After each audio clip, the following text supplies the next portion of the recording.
mga kalingap, welcome back to my YouTube channel. Magandang araw po sa lahat. Sa amanda ko kayo ng mundo naroon ngayon. At ito nga guys, no, panibagong reaction tayo dito sa upload ni Kalingap Rab about po dito kay Jemel. Ayan, sa mga hindi pa po nakakakilala kay Jemel, ayan, yung batang at binata na ngayon na nandoon po kila Kalingap Rab. At ayun po, kinuha nila Kalingap Rab yan para po makapag-aral ng maayos. At sa hindi pa po nakakaalam ay si Jemel po ay isa sa mga natulungan, no, kasama ng kanyang lola at ante doon sa napakalayong lugar mga kalingap na diyan nagsimula si Kalingap Rab, no? Diyan nagsimula si Kalingap Rab at talagang si Jemel noon ay talagang viral din po yan, no? Napakaraming mga blessing na natanggap po diyan si Jemel at nung kanyang lola at nung kanyang tiya na sumakabilang buhay na po mga kalingap sa hindi pa po alam niya, no, nakasubaybay, no, yung mga karamihan mga supporters po ng Team Kalingap, especially po ni Kalingap Rab ay ayan po, panoorin nyo ang video na yan. At syempre bago natin simulan yan mga kalingap, shoutout muna tayo sa ating founder Kuya Bal Santos Matubang, Ate Edna Vlogs at Kalingap Rab, at sa lahat-lahat na po ng mga supporters po, sponsor,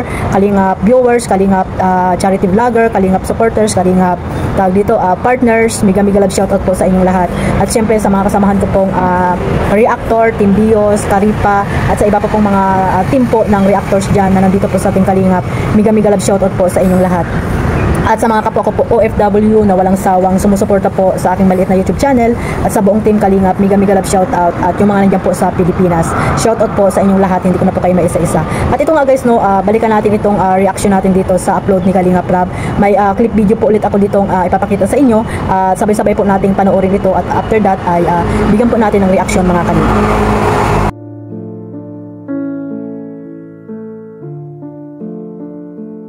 Dito na rin dati dito na rin ako nasanay. Dito kita natagpuan, di ba? Pag gantong oras, nasa ano. Hindi ka nakamot ng kamot na yun. Nasanay na rin po nasanay na rin natin. Ano yung na-miss mo dito sa lugar na to? Siyempre may mga memories, yung pag gantong oras, alas 2, nandun pa ako na nangangawil. Ano nangangawil ba? Ang huli ng ibon ng bibitan. Pag wala naman pong gawa, natutulog minsan. Yung mga dati mo kasama, yung ba na-miss? Siya po, yung isa po namin kasama, nabalitaan, wala na rin daw. Sino? Si Tia na yun po, yung taba po. Yung mahilig sa chocolate? Opo. Si Lola? Nasa baba daw. Hindi mo siya na-miss? Siya rin po kasi yun din po yung garuga din sa akin. Siyempre may mga kapatid ka natin dito. Ay, kay Papa po, meron. Ano yung mga ginagawa mo dito dati nung bago ka lumipat sa amin? 3 taong ka na sa bahay ata, no? 3 taong ka, tatlong taong ka na doon kasi nga 2022 ata yun. Ano yung mga ginagawa mo dito na namimiss mo na hindi mo na nagagawa sa bahay? Yung mga ano dati po, yung ginagawa ko dito, yung mga tatrabaho, yung nakahukay ng kamote, tapos minsan bibenta para may nandyan. Alam po yan nila Lola yung nandyan po. Kasi pagtanghali. Ilang taong ka na? Mga 8 years old ka na, no? Mababa pa ako dun. Nakalayo. Tapos makakauwi mga 7 na ng gabi. Diretso tulog. Grabe, ano? Siguro kung di ka umalis dito, kung nandito ka pa rin, anong buhay mo ngayon siguro? Siguro po parang dati lang po, yung dating gawin lang, siguro mga siguro nakakilala parang ganun. Parang katrabaho ka na? Oo, parang ganun. Naman. Hindi masaya ka naman na napunta ka rin sa amin? Masaya rin po, tapos kasi nakakapag-aral po doon, tapos natututukan ng masyado ng mga teacher. Anong plano mo sa dating mga kamag-anak? Sila, mga kapatid mo, pag nakapag-graduate ka na o umasenso ka, anong plano mo sa kanila? Ang plano ko po sa kanila, pag na-graduate ko, tapos nakahanap ng trabaho, yung lahat ng hindi ko naparanas sa kanila, na hindi nila ako kasama, paparanas ko po yun sa kanila. Hindi ko lang nagawa na ganyan. Parang sama-sama kami. Tutulungan mo rin sila? Opo. Ikaw Kuya Jess, ano naalala mo dito sa pabahay na to? Marami akong naalala dito tayo nagsimula Dito na buo? Dito na buo. Okay boys. Ay, tanto pa lang nila idol, no? Pipintura tayo. Kami yung nagpintura nito kasi sila super making gumawa. Hindi natin hinihintay yung bagong gawa ng nakita mo natin yung mga tinutulungan natin na nagbabago ng buhay. Nag-aaroon sila ng ganito. Yung gibang-giba na ito na-timpa namin ito. Tsaka ito si Jimmy, tinaw. Laki yung pinagbago. Hindi pa tawag ka pati sa'yo. Matubang na rin? Salamat ka Jimmy, kay Kuya Rab ka kung sa akin ka nagtira. Baka kamukha ako. Ay, nako. Ano, tara, bata natin. Sino nakatara dyan? Sino Ligaya? Sino Ligaya ito, sabi ng kapitbahay. Napunta daw dito kaso magabang na panagilit ng lalakas. Pipilit pa rin siya kasi gawa ng... Hindi na kaya mahina na, no? Hindi na kaya. Tara, punta natin.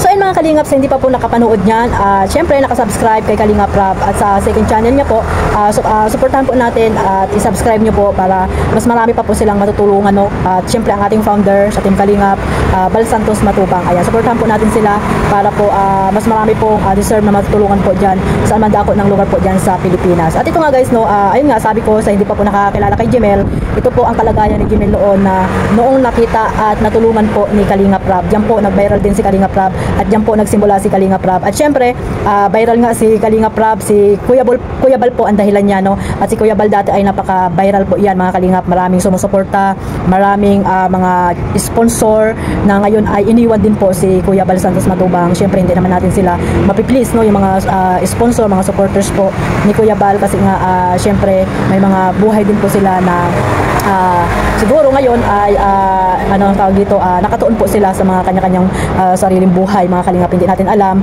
kung ano ba yung dahilan kung bakit nga nawala po sila dito sa pag-i-sponsor kay Kuya Bal Santos Matubang. Pero kahit na ganoon mga Kalingap ay nanatili pa ring Team Kalingap at nandiyan po sila Kuya Bal, Kalingap Rab na tuloy-tuloy po, lalo na po si Kuya Bal, di ba? Kahit na po maliit ang views niyan ngayon ay tuloy-tuloy po ang pagtulong at mayroon pa rin po mga sponsor na talagang naandyan po, sila Tita Inday PB at sila Ate Dol Dumondon, yung mga sponsor na handang tulungan po si Kuya Bal. At ngayon nga po ay nadagdag ang supporters po ng iba pa na love team na nakasupport po kay Kuya Bal, no? At talagang nagbibigay po ng tulong para sa mga taong tinutulungan po ni Kuya Bal, lalo na po nung panahon na talagang napakarami niyang pabahay, binabalikan niya po yung iba dyan para bigyan ng bigas. So balik po tayo dito sa nawala na tayo sa topic natin. Balik tayo dito kay Jemel. Ayan nga si Jemel, no, ngayon ay binata na, no, binalikan nila yung bahay at nakakalungkot, no, dahil nga inabandon na, no, wala na ata nakatira dyan at syempre yung nanay, yung lola niya po ay mahina na rin, no, at sabi nga ay minsan lang po na pupunta doon. At nandyan din po sila Mr. Benty Boy. Ayan, shout out kay Mr. Benty Boy at isa sa mga talagang noon ay kasama yan ni Kuya Bal at ni Kalingap Rab. At yan po yung unang-unang Kalingap Key Boys at syempre si Kalingap Edo. Ayan, no, yung mga kasamahan niyan pa lang po ang kasama ni Kalingap Rab Jam, no, dati. At ayun nga, napakasaya lang kasi nga itong bahay nila Jemel ay nabalikan nila Kalingap Rab at syempre yung mga alaala ni Jemel noon ay binalikan ni Kalingap Rab. At ayun, tinanong niya si Jemel kung hindi siguro nakuha ni Kalingap Rab itong si Jemel ay doon lang yan, no? Doon lang yan, hindi na lubos maisip na si Jemel ay hindi nakapag-aral, doon nagbubungkal ng lupa, di ba? Nakakaawa, di ba mga Kalingap? Imagine niyo.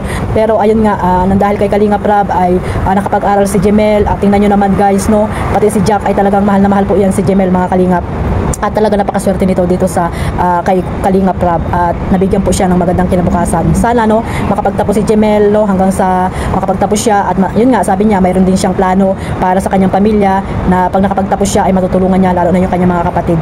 Sana nga, no, makapagtapos si Jemel hanggang kolehiyo, no, hindi lang siya magbago at mananatili nandito sa Team Kalingap, lalo na kila Kalingap Rab kasi napakaganda na ng buhay ni Jemel ngayon. Tingnan niyo naman yung noon kung gaano kahirap ng buhay ni Jemel, bata pa lang ay nagtatrabaho na mga Kalingap. Sa hindi pa po naka-support dyan dati, no, yung mga wala pa noon kay Kalingap Rab, ayan, tingnan nyo po mga Kalingap.